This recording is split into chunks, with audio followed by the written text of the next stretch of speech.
The Confucius Institute, run by the University of Lizbon in collaboration with its Chinese university partner, was awarded Model Confucius Institute status in North China's Tianjin municipality on Tuesday.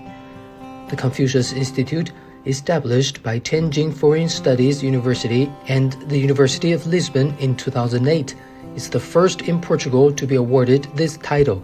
成为示范孔子学院对葡语区的国家，也是一个引领作用。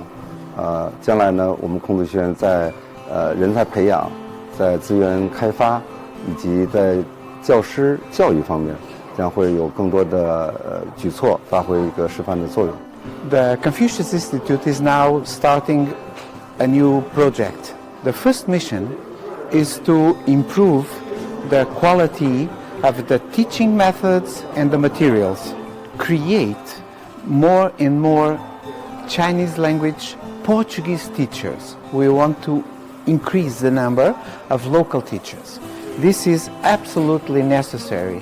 The number of students who want to learn Chinese is increasing very fast. So far, the Institute has had over 18,000 registered students. Over 100 students have got scholarships to study in China. More than 90,000 people have participated in various cultural activities held by the Institute. The Confucius Institute is a non-profit institution, co-hosted by Chinese and foreign partners. It aims to teach Chinese, share Chinese culture, and foster China-world exchanges.